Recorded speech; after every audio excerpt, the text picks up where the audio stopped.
Oi, eu sou a professora Alexandra Mansur, especialista em vestibulares. E como no dia 8 vai acontecer a prova da UERJ, hoje eu vou fazer uma pequena análise para vocês da obra Quincas Borba. Quincas Borba é filho de uma família abastada. Tem uma fase na vida dele em que ele vai viver como mendigo, mas depois ele recebe a herança de um tio, né? Inclusive, heranças são muito comuns nas obras de Machado de Assis.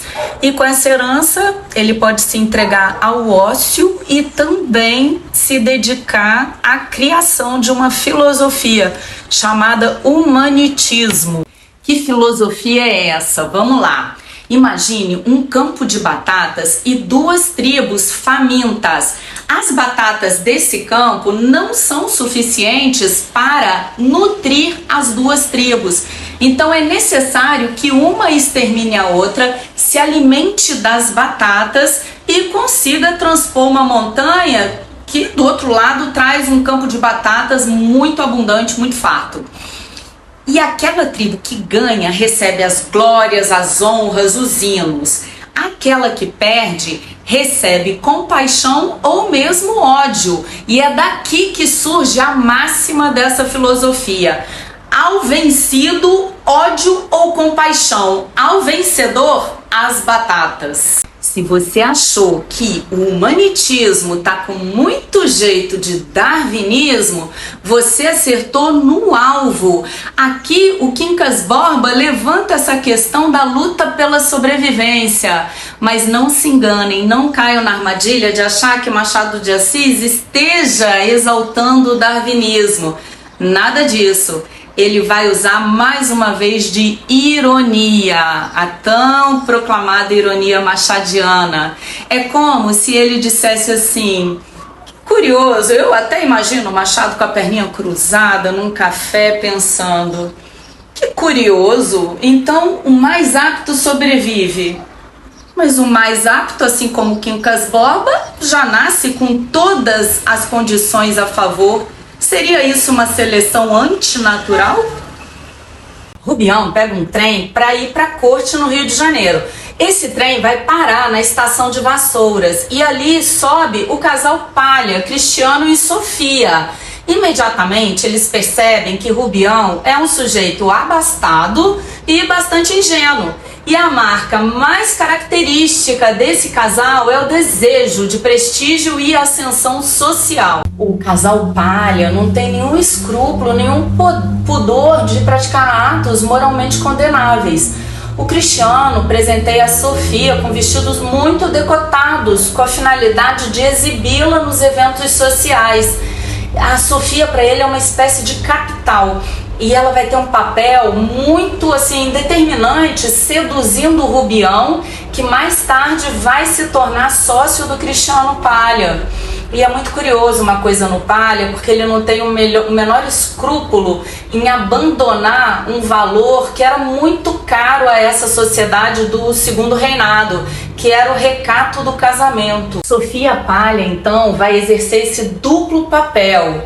Ela precisa manter o decoro do casamento, mas ela também não pode perder esse cortejador que é o Rubião, que a enche de presentes, de joias caras, né? A envaidece bastante e cuja amizade por interesse interessa ao marido dela, que mais tarde vai se tornar sócio do Rubião.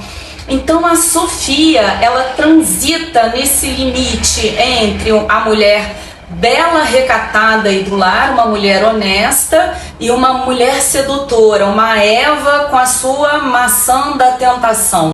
Sofia mantém Rubião seduzido, mas eles não chegam a consumar nada.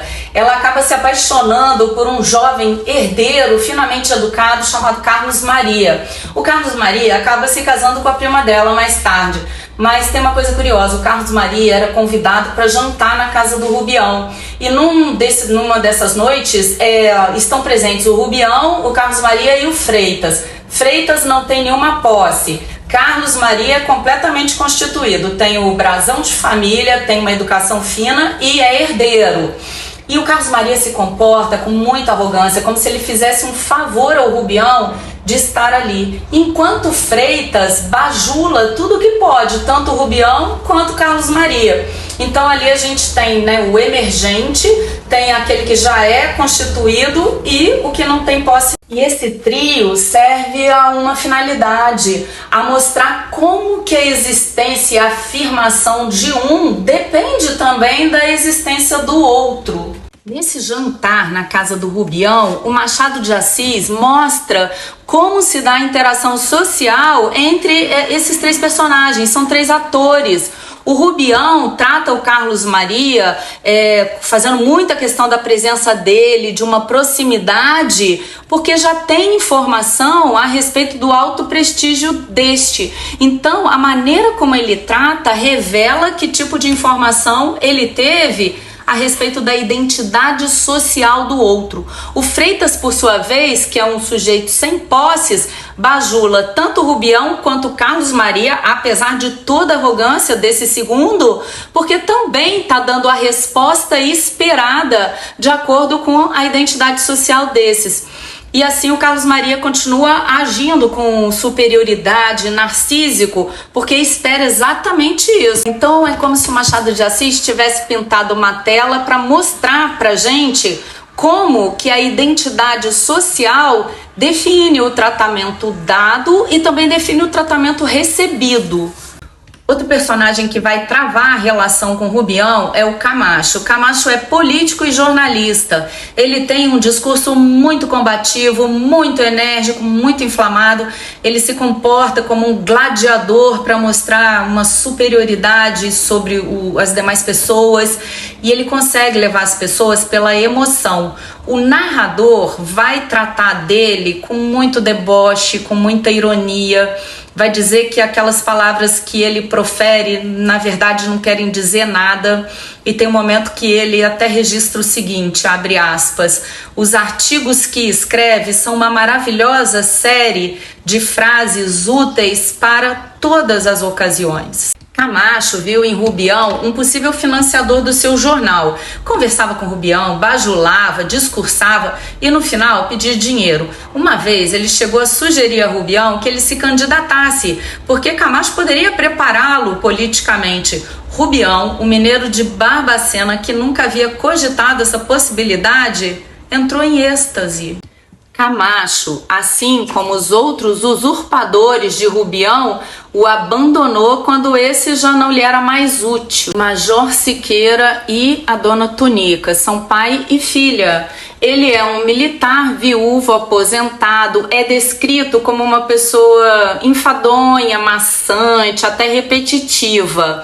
E a dona Tunica é considerada aquela moça solteirona, porque ela está com 39 anos e ainda não casou. E casar era a única forma de ascensão social para as mulheres. A vida celibatária era pouco interessante para as mulheres, porque significava viver na casa do pai, se submeter ao regime do pai e depender economicamente também desse pai. Dona Tunica e o Major vão conhecer o Rubião na casa do Cristiano Palha. Dona Tunica fica interessadíssima porque, além de solteiro, o Rubião é rico. Então ela se insinua para ele, e para aquela sociedade não era problema uma mulher se mostrar como um objeto cobiçável, porque o objetivo dela, o casamento, era plenamente reconhecido, legitimado por aquelas pessoas. O empenho de Dona Tunica para tentar chamar a atenção de Rubião não vai ser bem sucedido. Rubião só tem olhos para Sofia Palha. E vai acontecer também uma decadência na vida do Major Siqueira e da Dona Tunica, e essa decadência é retratada pela mudança de casa deles. Eles moram num bairro mediano, vão para um bairro um pouco inferior e terminam num sobrado. Com o casal Palha, acontece o oposto do que aconteceu com o Major Siqueira e a Dona Tunica.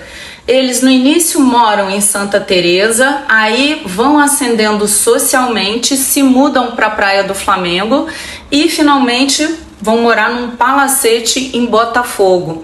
E à medida que vai acontecendo essa ascensão social, eles mudam de casa, de hábitos e de amigos. O Major Siqueira e a Dona Tonica já não eram convidados para nenhum evento na casa do casal Palha. Lá atrás eu falei do Carlos Maria, aquele sujeito todo constituído. Berço, brasão de família, educação fina, herdeiro. Ele era um jovem ocioso, não estudava nem trabalhava. Era considerado um ótimo partido para as moças que queriam se casar. No entanto, contrariando todas as expectativas sociais, Carlos Maria vai escolher para sua esposa uma prima da Sofia Palha muito humilde, Maria Benedita. Carlos Maria escolhe Maria Benedita para a esposa justamente pela simplicidade da moça. Ela o tratava como um verdadeiro Deus. Quer dizer, ela dispensava a ele o tratamento que ele próprio julgava merecer. Por fim, Rubião é vencido. Ele não conseguiu decifrar o jogo que havia para ser jogado na cidade grande. Um jogo de aparências, de disputas. Então ele acabou devorado. E ali ele vai à decadência. Ele perdeu a própria identidade, ele perdeu a fortuna que ele havia herdado do Quincas Borba e perdeu também a sanidade mental. Aí Rubião, derrotado, quer voltar para o seu lugar primitivo no mundo, que seria Barbacena. E aqui dá pra gente pensar em Barbacena como um lugar metafórico, que talvez simbolizasse uma volta para aquele eu primitivo dele. E aí a gente pode terminar isso, né, com uma reflexão tirada lá do Carlos Drummond. Quer voltar para Minas, Minas não há mais.